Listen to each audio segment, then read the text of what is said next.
Here at Ultimate Insulation, today we're going to talk about our portable can foams and can foam guns and the different versions of can foams that we use at Ultimate Insulation.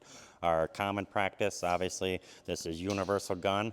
We'll start off by talking about the gasket foam for air sealing, like top plate, where you got double studs stacked together, double studs of a wall system where you got 2x4s or 2x6s sandwiches together, around window openings, around door frame openings. We'll go through with this gasket foam and air seal the cracks between the plates, because if you're insulating between every wall bay or wall cavity, this will then become the fail point of the wall system because it's not insulated, and it'll draw air through the cracks of each board.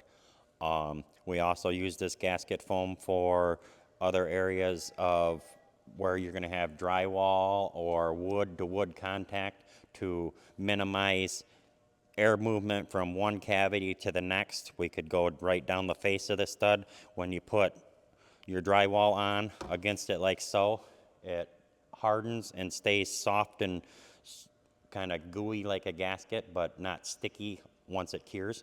So you make that gasket between two surfaces. Obviously, we're using a universal gun to do so.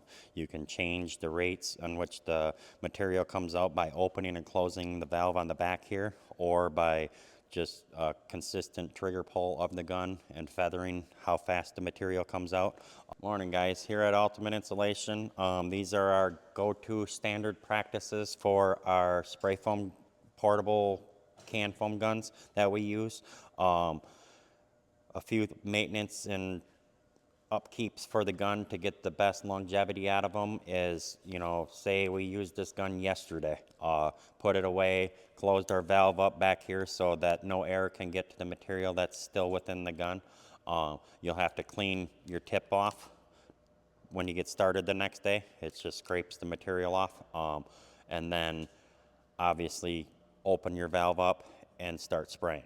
Right now I have a gasket foam on here, but just for show purposes, I use my gun for the day and I need to change over to another material, or my gun just ain't working quite right. I would take this can off, screw on my gun foam cleaner, and then just spray over a garbage bag or a garbage can or something, because this is going to be a gooey, sticky material when you're done. But you spray the cleaner through once, twice a week just to clean the gun out, re-solidify the hardening product just that air has gotten to and caused it to harden up. And once you start getting clear gun cleaner liquid like that, you're good to take this can back off and put a new can of, whether it's door and window, gasket foam, fire block, it doesn't matter, just as long as you leave a can on the gun for putting it away for the day. Make sure you have the valve closed tightly so that obviously it doesn't get air in the tip at any point in time. So day in, you need to make sure your valve is closed and you always have a gun on this, or a can on this gun at all times. Open it way up and have the material come out at a real high, fast velocity. Say you're trying to spray back into a stud bay and get the material all the way back against the sheeting in a narrow cavity like so. You can poke back in, or you're trying to air seal a crack where boards are like that, because we all see it on job sites. It's not framed the greatest or anything like that. So then you can go at a higher velocity and fill that cavity up with it. And once it grows out, it'll stay soft and you can have material push against it and not affect the way the material lays on the wall. Drywall, plywood, whatever it may be. Then you can dial the gun way down to where you have just a very, very little bit of material to come out, so you're more controlled with it. And everybody does it different. I personally just run my speeds by how I feather my trigger.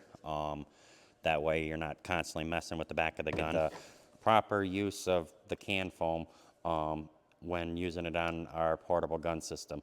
say I'm going through doing all my air sealing properties for the day on the house, and I finish up, I still have a part of can of foam left, but I need to change over to a door and window foam, and you don't have your second gun with you. If you take the can foam off the gun to put your new door and window on, you're going to leave excess material that grows out of the can just naturally in here. Either this can's going to be junk, or we need to take the time before this gets screwed on a gun and screws up the flow or pushes some of this material into the gun and plugs the gun up. We can reuse these cans. You just got to go in and remove all this hardened material in here before it gets screwed onto the gun so that you don't plug it. And that's around the outside edge here. You'll clean it out. Just take a few seconds and pop all the foam out of it.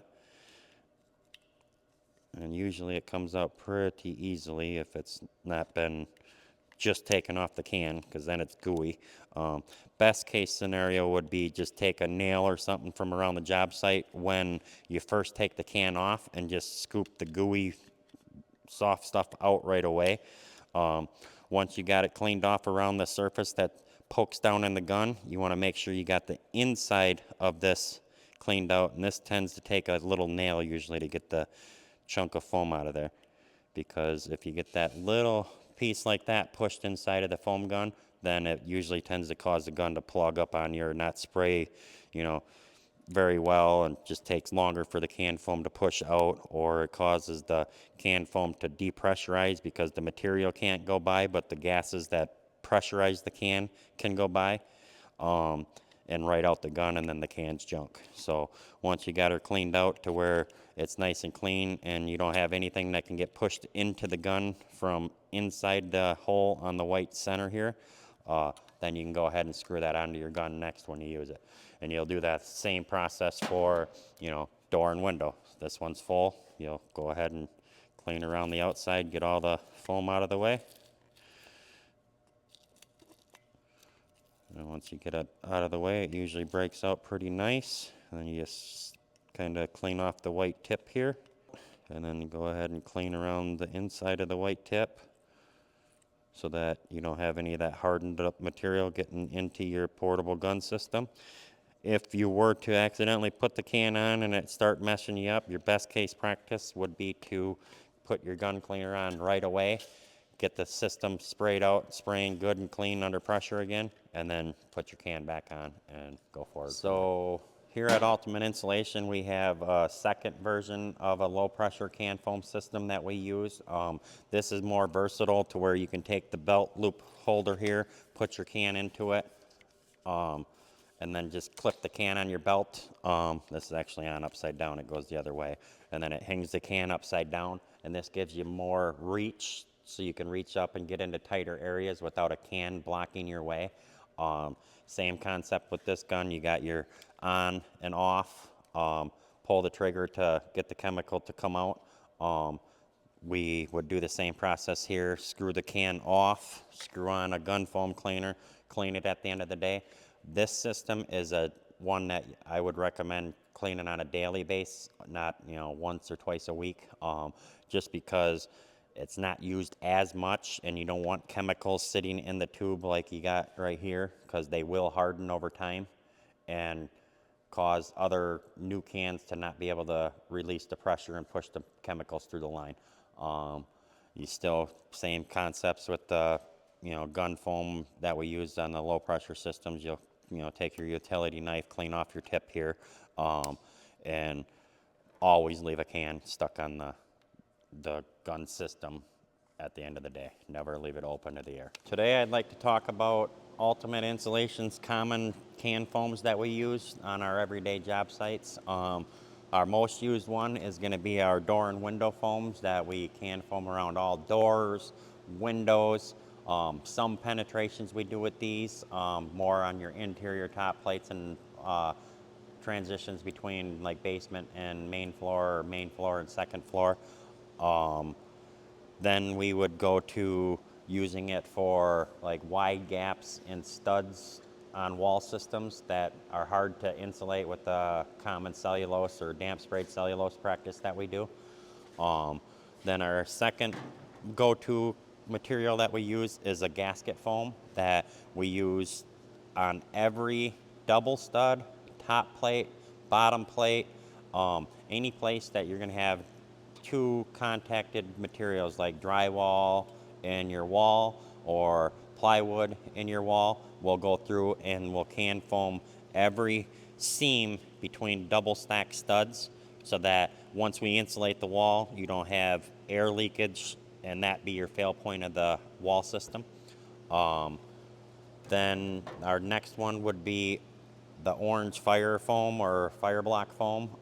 This is a fire rated foam that we would use specifically for penetrations, lights around like can lights and stuff that get hot, anything around or near electrical panels, backs of any outlet that is on an exterior wall. We'll can foam around the wires going into the boxes with them.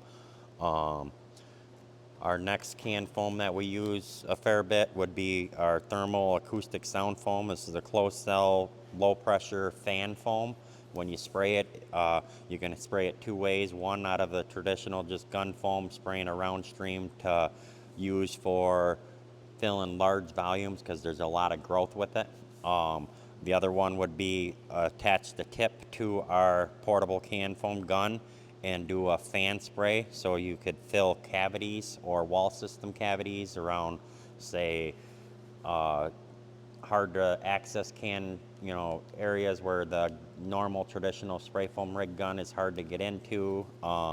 For say box sills, a cheaper version to insulate box sills instead of doing it with our rig and whatnot like that. Another material we use quite a bit of is just our basic can foam gun cleaner. Once to twice a week we'll screw a can onto the gun, just squirt the gun in a garbage pail and break down the buildup of material for the week's work. That slows down the material coming out of the gun, makes it more efficient and improves longevity of the can foam guns.